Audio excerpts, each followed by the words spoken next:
des titres que les systèmes valorisent. Je suis le manager, je suis le président. Que se passe-t-il? Si cette banque fait faillite demain, si cette entreprise fait faillite demain, qui êtes-vous? Chacun doit marcher avec Dieu jusqu'à ce qu'il devienne un gardien. Et quand vous marchez, marchez avec la conscience que vous avez quelque chose en Dieu. C'est le signe que vous avez payé le prix de la prière, car Dieu peut vous confier quelque chose en tant que gardien. Finalement, la prière vous donne la possibilité au monde à venir. Il a dit quand Jésus était en prière, Moïse et Élie lui étaient apparus et il légiférait sur les questions des siècles à venir, sur les questions du monde à venir. Quand Jean a été transporté au ciel, il interagissait avec les questions des siècles à venir. La prière vous immortalisera.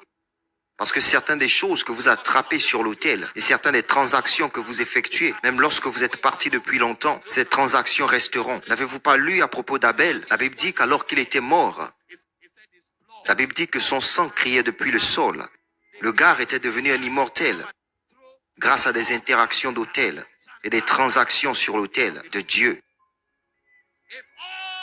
Si toute votre vie est basée sur le temps, cela signifie que votre vie est courte. Même si vous vivez 100 ans, votre vie est courte. Lorsque les hommes commencent à prier et faire des transactions sur l'autel, ils se retrouvent avec des héritages et des transactions qui sont immortelles dans la nature. Même lorsqu'elles sont parties depuis longtemps, ces choses resteront comme un mémorial dans la maison de Dieu. Donc la façon de prolonger votre existence n'est pas seulement par des suppléments et de l'exercice, mais par un investissement à l'autel. Parce que certains d'entre nous, même lorsque nous quitterons ce monde, le ciel nous reconnaîtra. Et même dans le monde à venir, vous aurez un rôle à jouer.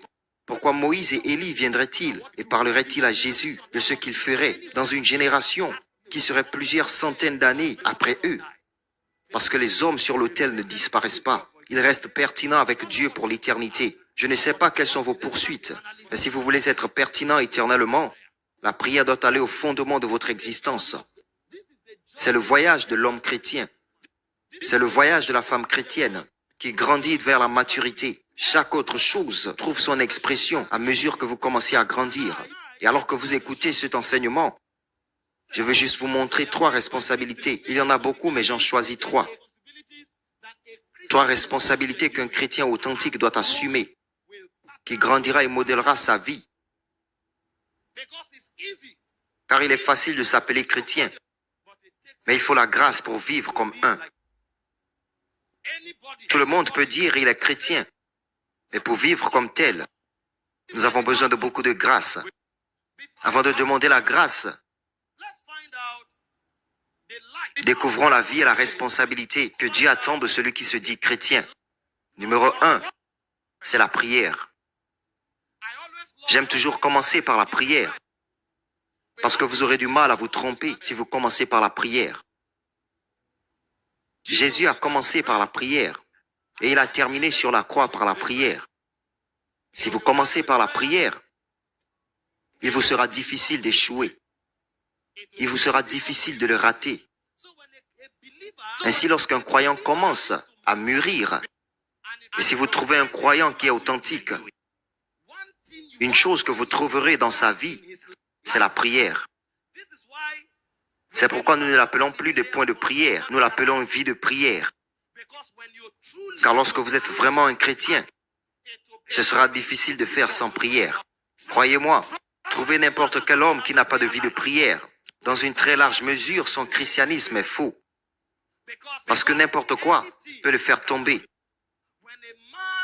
Quand un homme brûle pour Dieu, l'un des signes que vous verrez en lui, c'est le signe de la prière. Et quand un homme commence à tomber dans la grâce, le premier signe que vous remarquerez, c'est que la prière sera retirée. Car l'un des plus grands indicateurs et paramètres qui montrent que votre vie est vécue pour Dieu, c'est que cette vie sera passée en prière. C'est une façon de trouver un véritable chrétien. Si vous rencontrez quelqu'un, peu importe ce qu'il vous dit, si vous ne voyez pas une vie de prière en lui, soyez prudent. Car cette chose ne concerne pas seulement un rituel religieux. C'est le vent de l'esprit. Il dit que le feu sur l'autel ne doit pas s'éteindre. Le prêtre doit y mettre du bois chaque matin. Assurez-vous que la parole est allumée avec le feu. Ce feu vient de l'autel. Quand vous étudiez, quand vous méditez, ajoutez quelques prières en langue, ajoutez quelques prières en langue, pour que celui qui est la parole parle à vos oreilles. C'est ce qui apporte la distinction à votre destinée. Allez demander à chaque champion. Ils vous diront que Dieu m'a dit. Tout le monde a une parole qui précède. C'est ce qui définit votre destinée. Si vous ne l'avez pas saisie, votre destinée sera sans direction et vous serez confus, même avec les nombreux versets de l'Écriture que vous avez dans votre tête. Donc la deuxième chose que la prière fait, c'est qu'elle vous accorde l'accès au monde précédent. Je peux vous dire, à chaque niveau de ma vie, ce que Dieu m'a dit. Je ne suis pas venu par erreur. Je suis venu ici en écoutant. J'aime la chanson que Théophilus chante. Je suis venu par la prière. Je resterai dans la prière. Et quand je quitterai ce monde, j'irai en prière.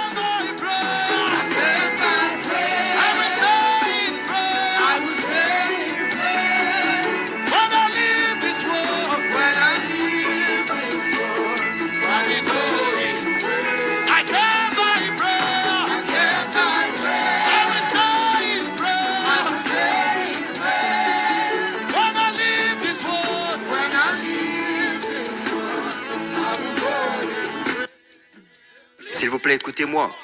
Remerciez Dieu pour l'impactation. Mais vous devez aller dans le royaume pour vous-même. Si votre vie compte, vous devez voyager. Il y a des endroits où les hommes entendent les murmures de Dieu. À ce niveau, Dieu parle à tout le monde. Lorsque vous vous préparez sur l'autel, quand vous sortez, chaque démon sait, ils savent qui transporte le feu. Ils le savent. S'il y a quelque chose que les démons savent, c'est celui qui porte le feu. Et quand vous vous montrez, vous n'avez pas besoin d'être âme. Quand vous parlez, votre parole devient comme une verge. La prière, c'est l'une des plus grandes responsabilités d'un véritable chrétien. Je vous montrerai pourquoi la prière est si importante. Cette raison, numéro 1.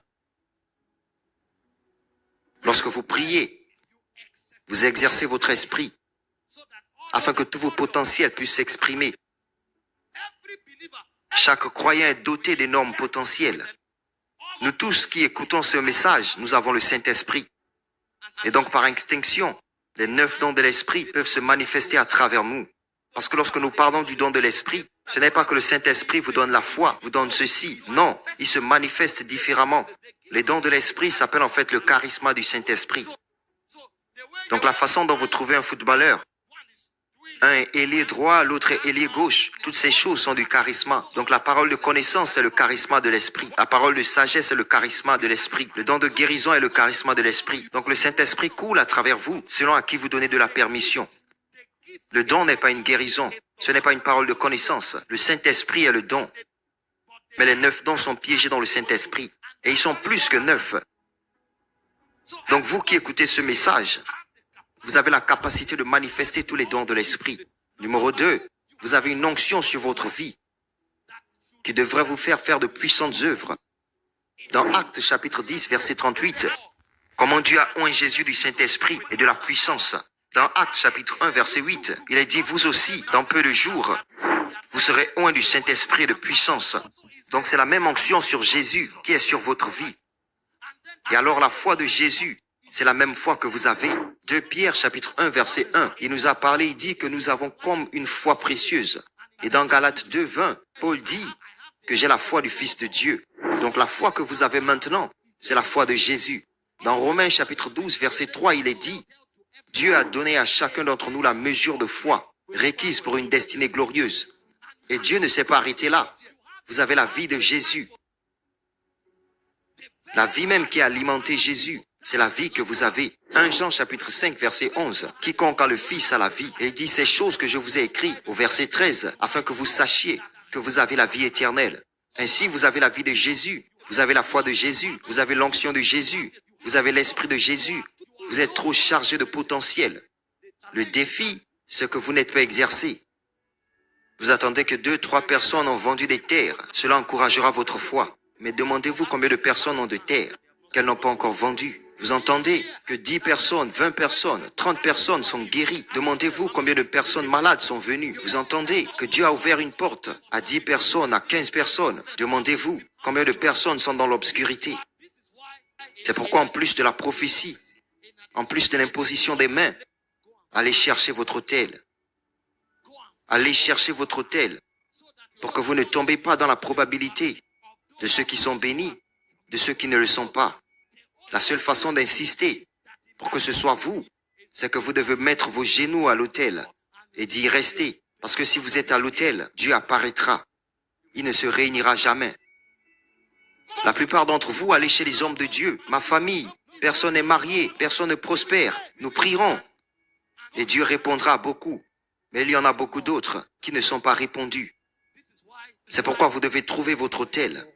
Restez-y jusqu'à ce que la lumière vienne. La prière, c'est pour la législation. Numéro 5. La prière, c'est pour l'intimité et pour une relation profonde avec l'Esprit de Dieu. Parce qu'il y a des secrets en Dieu qui ne sont pas pour le public. Je vous ai déjà parlé des tabernacles d'autrefois. Il y a la cour extérieure, où toute la congrégation se rassemblait. Il y avait la cour intérieure, où seuls les prêtres pouvaient y entrer. La cour extérieure est illuminée par le soleil. C'est pourquoi vous venez à l'église et vous trouvez beaucoup de personnes avec différentes philosophies et différentes idéologies. Ils sont illuminés par le soleil. La société peut toujours les inspirer. Lorsque vous allez à la cour intérieure, la montée du soleil n'est pas permise. C'est seulement le menhir qui éclaire les hommes, la lumière du gouvernement de Dieu. Et il y a un autre endroit plus profond que la cour intérieure, appelé le Saint des Saints. Seul le grand prêtre y entre. Et l'homme qui entre dans le Saint des Saints connaît la Shekinah par expérience. Pour lui, ce n'est pas quelque chose qu'il lit dans un livre, c'est un être qu'il rencontre. Et quiconque veut grandir en Dieu et devenir la joie de plusieurs générations doit construire l'intimité par la prière. C'est comme un jeune homme qui va à la salle de sport. Il peut y aller étant maigre. Donnez-lui 8 mois. Tout ce qu'il doit faire, c'est porter du fer. Comme il porte du fer, il exerce une pression sur les muscles. Il exerce une pression sur les muscles. Après un certain temps, les muscles deviendront raides. Un de mes amis qui est un footballeur, il est venu chez moi et il m'a dit « Pourquoi es-tu si léger comme ça ?» J'ai dit « Qu'est-ce que tu veux dire ?» Il m'a touché, il a dit « Abba, Abba, celui-ci c'est du pain. Est-ce la peau d'un homme ?» J'ai dit « Qu'est-ce que tu veux dire ?» Il a dit « Touche-moi. » Et lorsque je l'ai touché, son corps était dur. Et lorsque j'ai retouché mon muscle, réellement mon corps était comme de la mousse. Il a dit, touche mon ventre. Comme j'ai touché son ventre, c'était comme du béton. J'ai dit, qu'est-ce que c'est? Il a dit, attends, laisse-moi te montrer. Il s'est maintenant mis dans une posture, a suspendu sa jambe et son bras. Et il m'a demandé de faire la même chose. Et je l'ai fait pendant 5 secondes et je suis tombé. Il a dit que tu dois mettre de la pression. Donc quand il transporte du fer, lorsqu'il court sur la table roulante, ils mettent la pression sur les poumons et sur les muscles. Cela s'appelle la forme cardiovasculaire et la forme musculaire. L'une renforce vos muscles et l'autre renforce vos poumons et vos vaisseaux sanguins pour que vous deveniez comme une verge. Et si vous le faites pendant 8 mois, pendant 1 an, pendant 2 ans, lorsque vous sortirez, on ne vous reconnaîtra plus. Les gens qui essaient de vous intimider, tout ce que vous devez faire, c'est d'enlever votre chemise. Et lorsqu'ils verront votre corps transformé, ils sauront que vous êtes allé quelque part. Vous êtes un homme changé.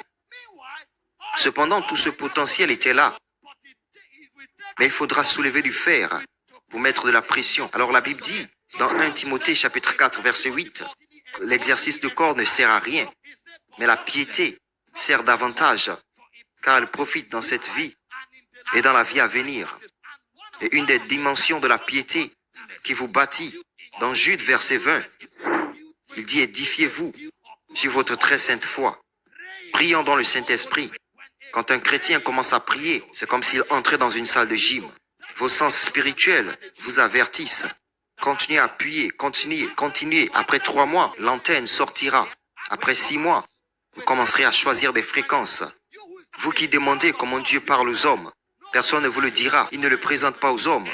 Un jour viendra Comme Samuel, vous allongerez sur l'autel. Lorsque la lampe sera éteinte, et vous entendrez une voix appeler votre nom. Même si vous ne savez pas que c'est Dieu, vous l'entendrez. Vous ne pouvez pas le nier parce que quelque chose vous est arrivé.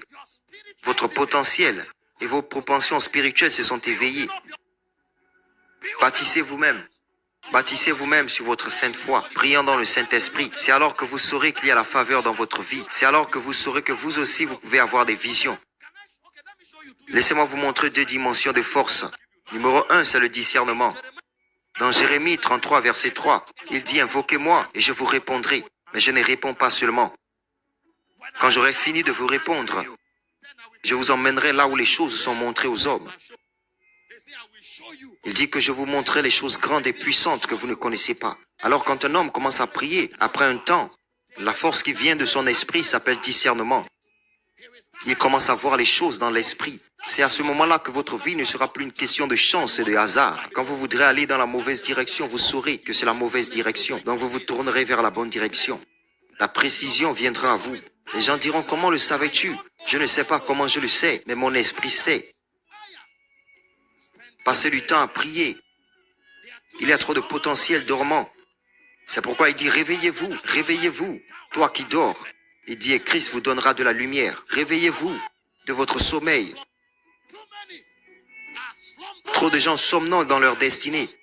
Alors vous voyez des généraux, vous voyez des dirigeants, vous voyez des hommes qui devraient changer leur génération, impuissants, mendiants, parce qu'ils ne se sont pas levés en Christ. Il dit, lève-toi et brille. Ta lumière est arrivée. La prière, c'est un moyen d'amener votre esprit à la salle de gym. Quel est le deuxième avantage de la prière? La prière vous aide à accéder à la parole qui précède. Dans Matthieu chapitre 4, verset 4, il dit que l'homme ne vivra pas de pain seulement, mais de toute parole qui sort de la bouche de Dieu. Cependant, la parole qui précède est ce qui vous rend invincible.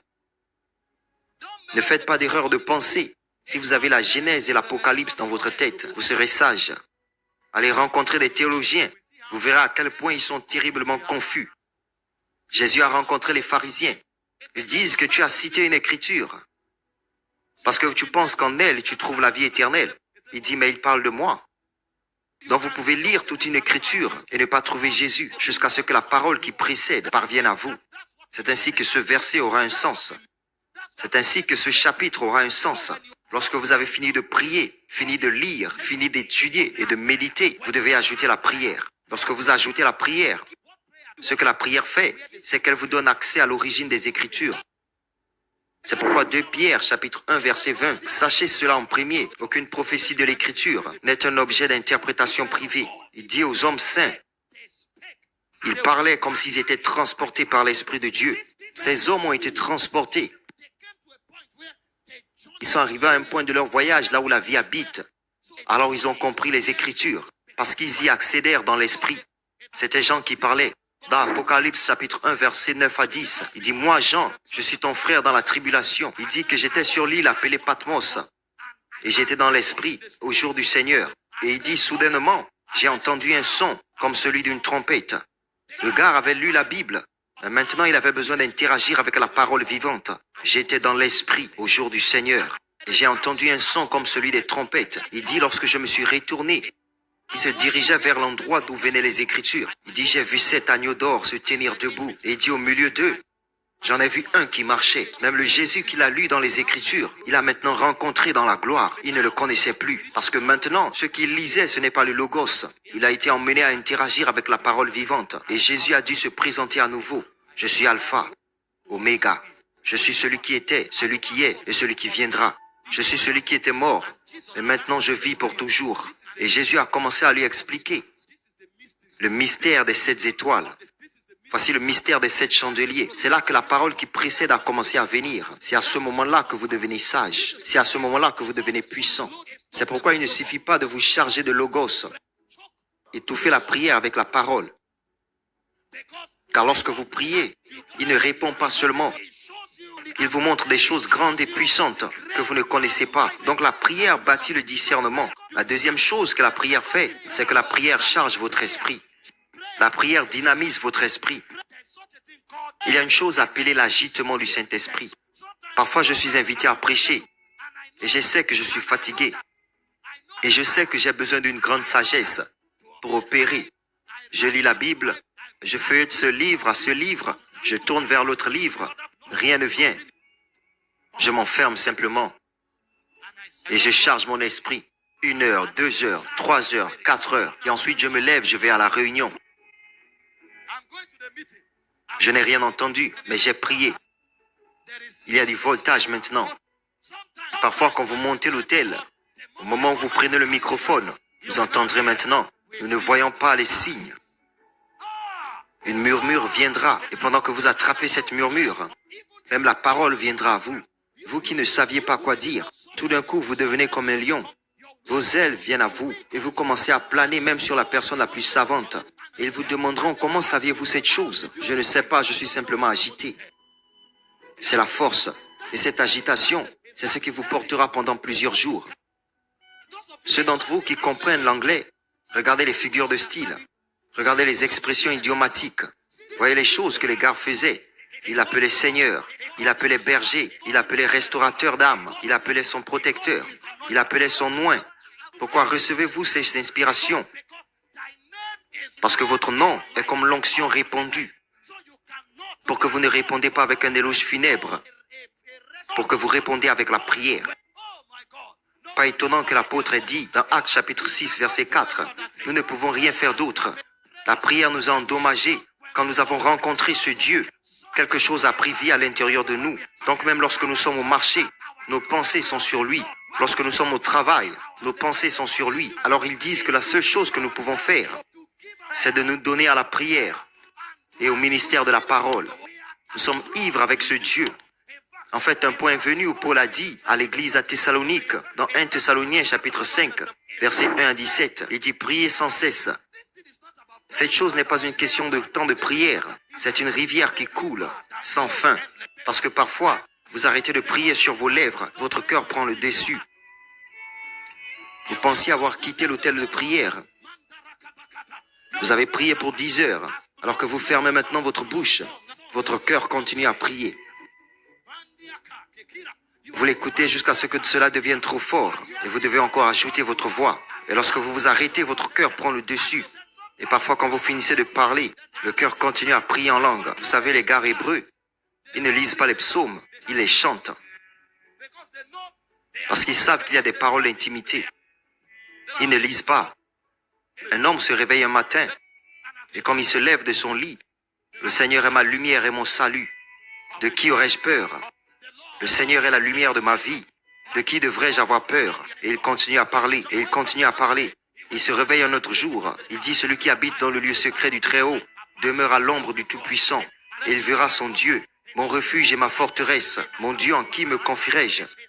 1000 tomberont à ma droite et 10 000 à ma gauche. Il ne s'approchera pas de moi. Avec mes yeux, je verrai, contemplerai la rétribution des méchants. Qu'est-ce que vous dites? D'où parlez-vous? Donc si un homme ne l'a pas touché, il cherche quoi dire.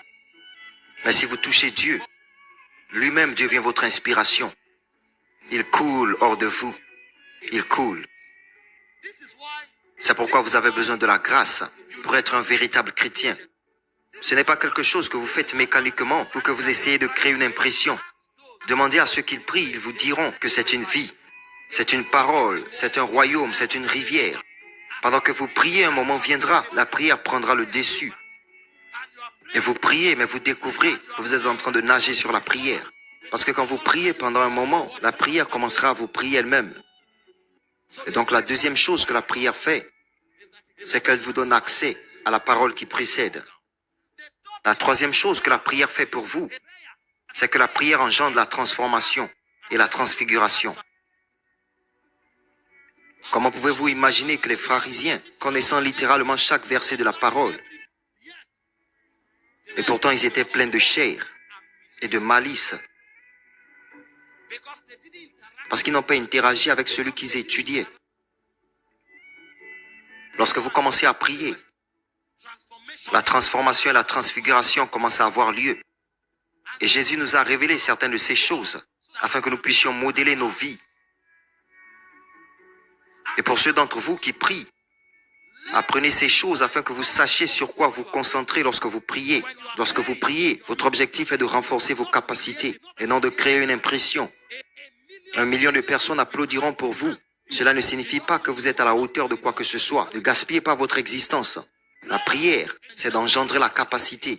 La prière est de vous amener à la parole qui précède. Lorsque vous priez, c'est ce que vous recherchez. Nous avons des gens distraits qui, même s'ils veulent prier, ils le font avec la chair parce qu'ils ne savent pas quoi chercher dans la prière. Ce n'est pas un terrain de gymnastique. C'est un endroit pour rencontrer Dieu. Et numéro 3, lorsque vous priez, la transformation, la transfiguration a lieu. Dans Matthieu 17, verset 2, la Bible dit qu'après 8 jours, Jésus a pris Pierre, Jacques et Jean sur la montagne et il a dit, cher, pendant qu'il priait, après 6 jours, pendant qu'il priait, il dit que son visage avait été changé. Il dit que son visage a commencé à briller. Et même l'habit que Jésus portait a commencé à briller.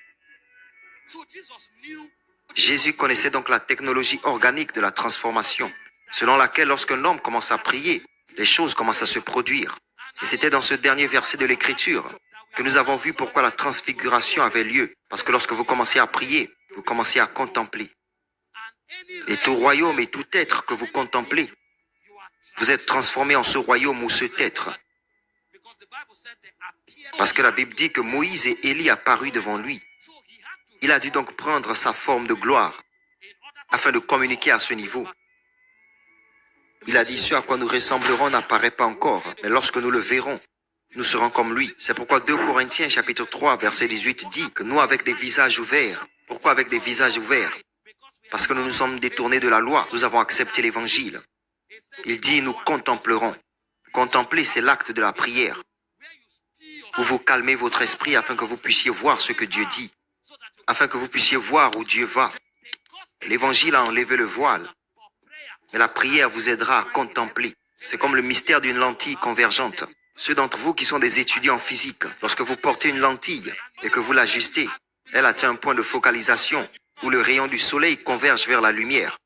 Et cela devient aussi net qu'une aiguille. Cette lumière peut tout mettre en feu. Donc vos yeux ont été dévoilés par l'évangile. Mais si vous ne priez pas, vous ne contemplerez pas. Car la contemplation est une technologie de prière qui fait zoomer votre fréquence jusqu'à ce que vous deveniez un avec la fréquence de Dieu. Et lorsque vous frappez cette fréquence, quelque chose se produit. Il dit vous êtes transfiguré, vous êtes métamorphosé dans la gloire que vous voyez. Abraham, sort de ton pays. Vous penserez qu'il était chanceux, il était spécial. Et puis vous allez en Genèse 12, verset 6. Abraham est entré à Bethel, il a élevé un autel. Genèse chapitre 12, verset 7, il a élevé un autel. Genèse 13, 18, il est venu à Mamré, il a élevé un autel. Vous saurez maintenant qu'une constante que vous trouvez chez chaque personne, à travers la génération, c'est la prière. Et quand Jésus le Seigneur lui-même est venu, il a vécu dans la prière. Et c'est comme ça qu'il a terminé son œuvre. Même à la croix, mon Seigneur et mon Dieu, il était connecté.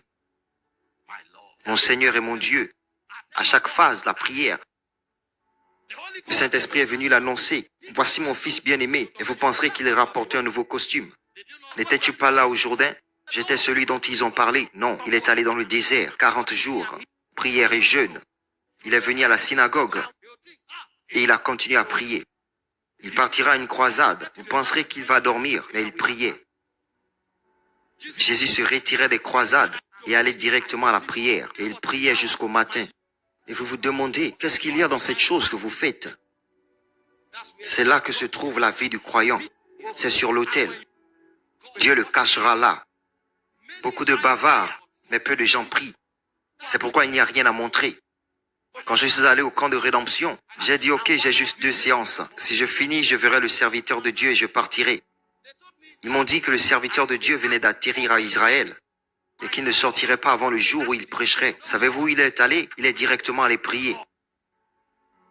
À l'âge de 82 ans. Et il a prié jusqu'à jeudi. Nous y sommes partis le mardi. Lorsqu'il a atterri, il est directement allé prier. Même sa femme savait qu'elle devait attendre. Il est resté à prier jusqu'au jeudi. Et lorsqu'il était censé prêcher, il est sorti. Il a pris sa douche et est allé sur l'autel. Pourquoi pensez-vous qu'ils sont invincibles?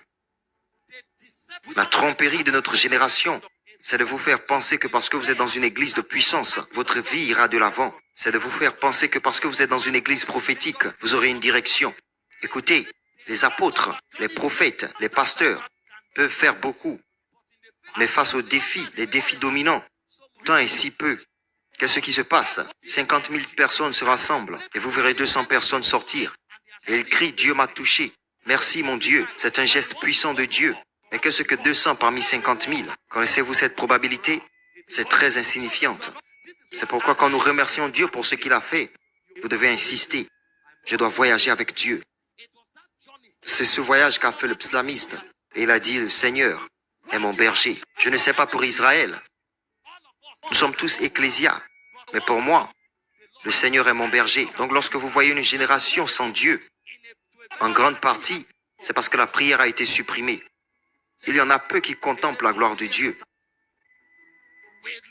Nous sommes sur Facebook et nous rentrons dans la pornographie.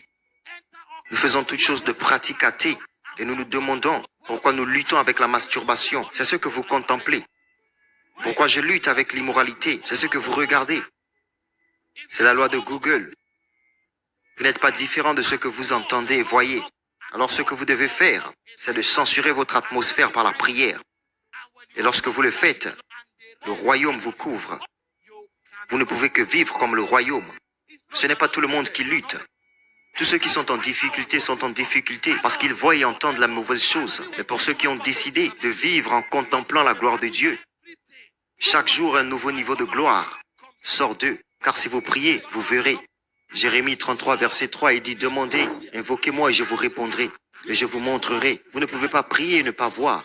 C'est pourquoi certains d'entre nous, nos prières ne se terminent pas avec le temps. Elles se terminent par des visions. Quand je vais prier, je dois voir quelque chose. Parfois, je prie pendant 3 heures. Mon esprit vagabonde. Je sais que la prière n'a pas encore commencé. Je serai là jusqu'à ce que mon cœur devienne silencieux. Et au moment où vous atteignez la fréquence du silence, Dieu commence à vous parler. Les visions commencent à s'ouvrir. Et quand vous sortez, vous serez ce que vous avez vu. Vous serez ce que vous avez entendu. C'est ainsi que le christianisme est pratiqué. Et c'est pourquoi la prière est une responsabilité de tout homme spirituel. Toute personne qui prie n'est pas seulement transformée, elle est également transfigurée. Numéro 4, pourquoi la prière est importante et pourquoi devons-nous prier? La législation et le litige et le contentieux ne sont pas possibles que par la prière. Qu'est-ce qu'un contentieux? C'est l'acte de sonder, l'acte de juger. Et c'est l'acte de faire respecter les lois de Dieu, la volonté de Dieu, l'esprit de Dieu. C'est un litige. Qu'est-ce que la législation? C'est l'acte de promulguer des lois. C'est l'acte d'écrire des lois, des politiques, dans l'esprit. Toute personne qui prie peut amener la loi de Dieu sur un système. Elle peut amener la loi de Dieu sur un territoire. Vous pouvez voir quelqu'un en train de mourir de maladie. Vous savez que ce que Dieu a dit, c'est la santé. La seule façon de le faire passer de la maladie à la guérison, c'est lorsque vous connaissez le chemin de la prière. Parce que c'est ainsi que vous faites respecter la volonté de Dieu. Cela s'appelle la législation et la litigiation. Donc, premièrement, vous pouvez juger cette maladie. Vous pouvez juger le démon responsable. Et lorsque vous avez fini de traiter avec le démon, vous insistez maintenant sur la volonté de Dieu. C'est pourquoi nous prions. Si vous ne priez pas, la volonté de Dieu ne se réalisera pas. Quand Jésus priait dans Matthieu chapitre 6, Notre Père, qui est aux cieux, donne-nous aujourd'hui notre pain quotidien. Notre Père qui es aux cieux, que ton nom soit sanctifié, que ton règne vienne, que ta volonté soit faite sur la terre comme au ciel. Ainsi, c'est la prière qui établit la volonté de Dieu qui est dans le ciel sur terre. Donc, si vous ne voyez pas la volonté de Dieu dans votre vie et dans votre famille, l'une des principales raisons pour lesquelles il en est ainsi, c'est parce que vous n'avez pas commencé à l'appliquer dans la prière. Vous n'avez pas vu Élie, lève-toi et mange, le voyage est long. Parfois, en chemin, vous rencontrez des médisants, ils tireront des flèches dans votre cœur. En chemin, vous verrez des décourageurs. Ils diront des choses qui vous affaibliront. En chemin, vous verrez des hommes qui ferment les portes. C'est pourquoi vous avez besoin d'énergie suffisante. Et l'endroit pour construire cette énergie, c'est sur l'autel. Et cette énergie, ce n'est pas de l'étipie, c'est l'élargissement de l'esprit. C'est comme ce que le militaire appelle le moral. Quand il veut aller en guerre, il sait qu'il a été formé dans la NDA. Il sait qu'il a combattu des batailles avant, mais chaque guerre a sa particularité. Et donc avant d'aller en guerre, Remerciez Dieu pour votre formation, mais vous aurez besoin du moral pour que vous ne soyez pas découragés, afin que vous ne soyez pas brisés. Et parfois, lorsqu'ils sont déjà en avant sur le champ de bataille, ils emmèneront un motivateur. Le travail du motivateur, c'est de les motiver. Et lorsque le motivateur a terminé de parler, vous verrez cette armée qui est évidemment en infériorité. Ils lèveront leur épée, ils diront jusqu'à la mort. Ils ne pensent plus, ils sont chargés. Mais lorsque vous êtes chargé, même votre ennemi saura que c'est fini. Parce que ce qui fait gagner une bataille, ce ne sont pas les soldats qui sont plus nombreux. Ce sont ceux qui ont le plus le moral. Ce sont ceux qui sont plus chargés. Quand vous portez suffisamment de charge, aucune puissance sur la terre ne peut vous faire tomber. C'est ce qui nous enivre. Et quand nous entrons en collision avec des problèmes, ce que les autres voient comme leur fin, nous le voyons comme une plateforme pour l'ascension. La prière, c'est ce qui donne du pouvoir aux chrétiens. Il dit l'exercice corporel ne profite pas. Imaginez tous les avantages de l'exercice corporel, comparé à ceux que vous obtiendrez lorsque vous chargez dans l'esprit. Connaissez-vous les bienfaits de l'exercice physique? Lorsque vous faites de l'exercice, votre circulation sanguine s'ouvre pour que le sang puisse bien circuler. Vous aurez donc peu de problèmes de tension artérielle. Vous aurez rarement des problèmes d'hypertension. Lorsque vous faites suffisamment d'exercice et que le sang circule vers votre cerveau, il ouvre votre cerveau pour penser bien. Certaines hormones sont activées lorsque vous faites des exercices et vous découvrirez que vous êtes plus excité. Et quand vous êtes plus excité, vous êtes facilement inspiré. Toutes ces choses font partie de l'exercice corporel.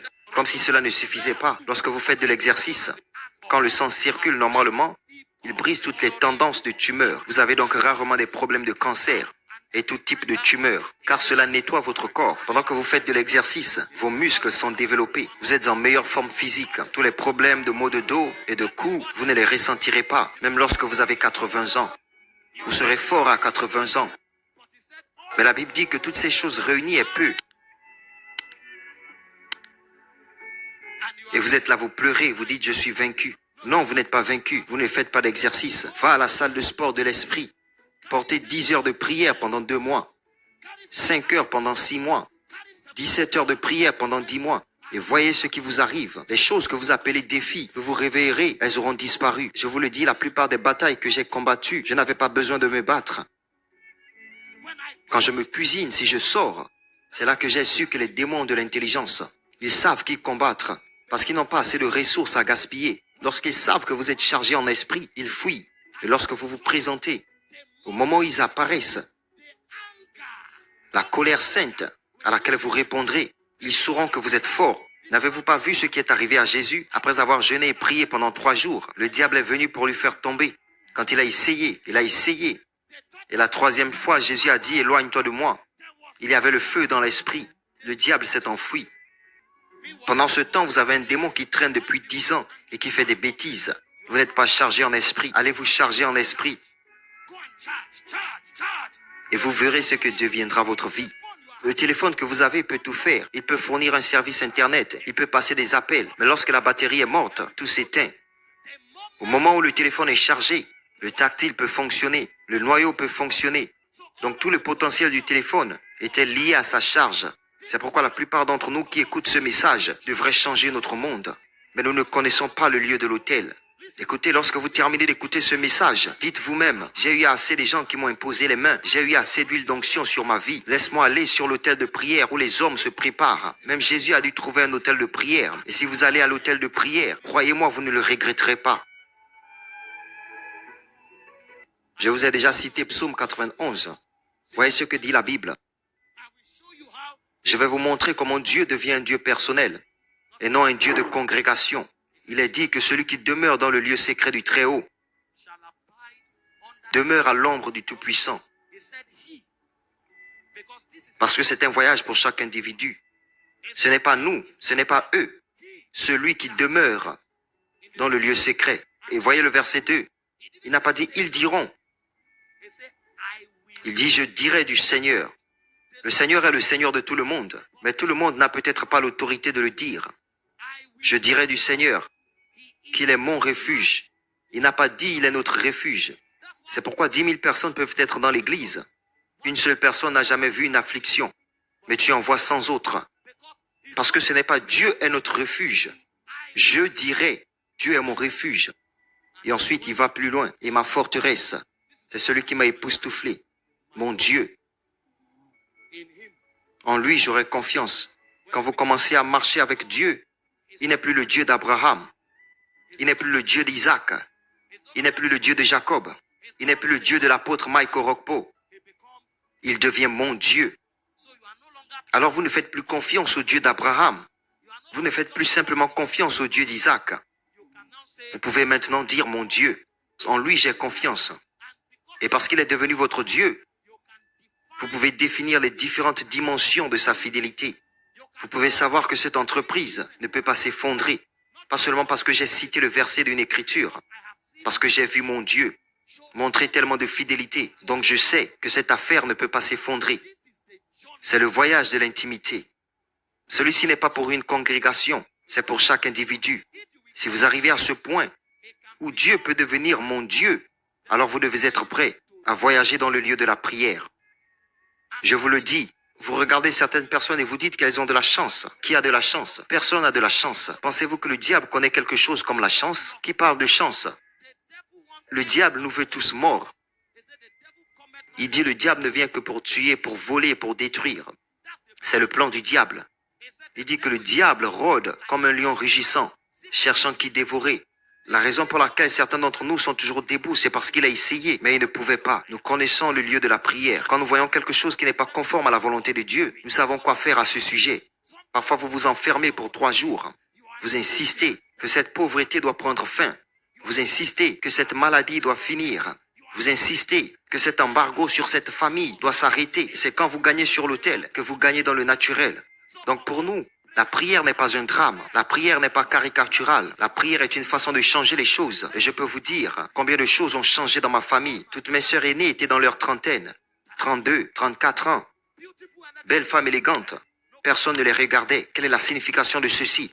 Je savais maintenant que le prince des ténèbres avait mis une toile d'araignée sur eux. Si vous ne savez pas que la prière est un litige, c'est à ce moment-là que vous pouvez jouer du drame. Pour certains d'entre nous, quand nous prions, nous combattons. Donc nous sommes sensibles à nos armes, parce que nous devons faire tomber quelque chose. Une montagne doit tomber. Et je fais la guerre. Alors que je continue à faire la guerre, la sagesse vient. Jusqu'au jour où finalement Dieu a parlé. Et quand je l'ai administré, je leur ai maintenant donné une loi. Parce qu'après que vous plaidez, vous légiférez. Lorsque vous jugez l'esprit, vous écrivez maintenant votre propre loi. J'ai dit à mes sœurs, avant que cette année ne soit terminée, vous serez tous mariés. Et aujourd'hui, elles sont toutes mariées avec des enfants.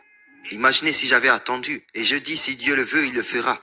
J'aurais attendu et espéré. Mais il y a ceux qui disent que ça suffit.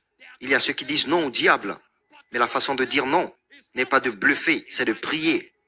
Vous entrerez dans différents endroits. Vous prierez et vous entrerez dans un royaume où vous allez rire. Vous priez et vous entrez dans un autre royaume où vous allez pleurer. Vous priez et vous entrez dans un autre royaume où vous courez. Vous priez et vous entrez dans un autre royaume où vous combattez. Et quand vous terminez, vous vous agenouillez. Et vous remerciez Dieu. Tout chrétien authentique doit être un homme de prière. Si vous ne priez pas, votre christianisme est toujours faux. Croyez-moi, vous n'avez pas seulement fait face à une circonstance qui le révélera, mais le jour où la circonstance révélera à quel point vous êtes faux, vous tomberez. Je vous le dis, ce sont des systèmes d'assurance d'une vie pieuse.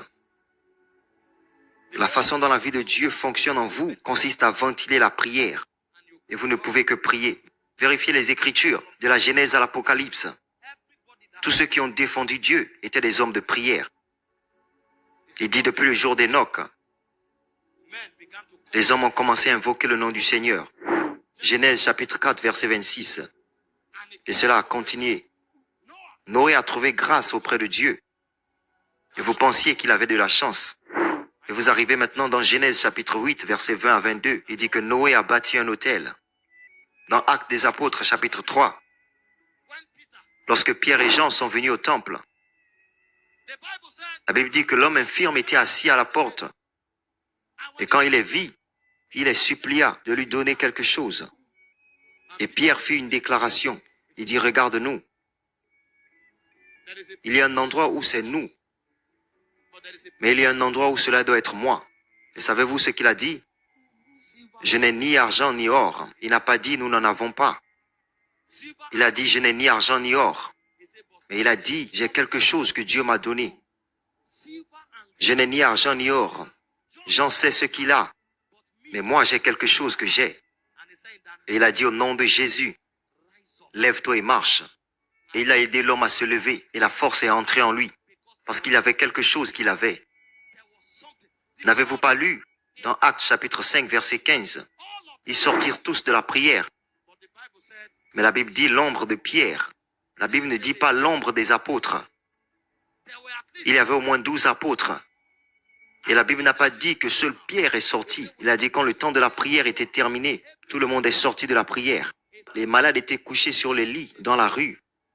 Pas l'ombre de Barthélemy, pas l'ombre de Timothée, pas l'ombre de Matthieu, pas l'ombre de Jacques, pas l'ombre de Jean. Il est question de l'ombre de Pierre. Et la Bible dit que tous ceux sur qui l'ombre de Pierre était tombée étaient guéris. N'y avait-il pas 12 apôtres? Mais il y a quelque chose appelé ce que j'ai. Il y a une chose générale que Dieu nous a donnée, qu'il y a un ce que j'ai. Si votre vie compte, vous aussi vous devez avoir une chose comme ce que j'ai. C'était plus tard que nous avons vu que Jean aussi avait quelque chose comme ce que j'ai. Parce que pendant que Pierre accomplissait des miracles, Jean découvrait des mystères. Il a dit que j'étais dans l'esprit le jour du Seigneur et j'ai vu. Donc Jean était un voyant. Pierre marchait dans les miracles. Tandis que Paul était un gardien de révélation. Tous des apôtres, mais tout le monde avait quelque chose. La prière est le moyen d'exercice spirituel qui bâtit le discernement et la force. La prière est un moyen d'accéder à la parole qui précède de Dieu. La prière est un moyen d'engendrer la transformation et la transfiguration. La prière est un outil de législation et de litige. La prière est un moyen de construire une intimité avec Dieu. La prière est un système de s'assurer l'immortalité en ce qui concerne l'administration divine. Où vous tenez-vous? Quelle est la hauteur de votre autel et quel est le poids de votre consécration? C'est ce qui détermine l'essence de votre existence. Vous savez ce qui est malheureux avec beaucoup de chrétiens? C'est qu'ils ne prient jamais.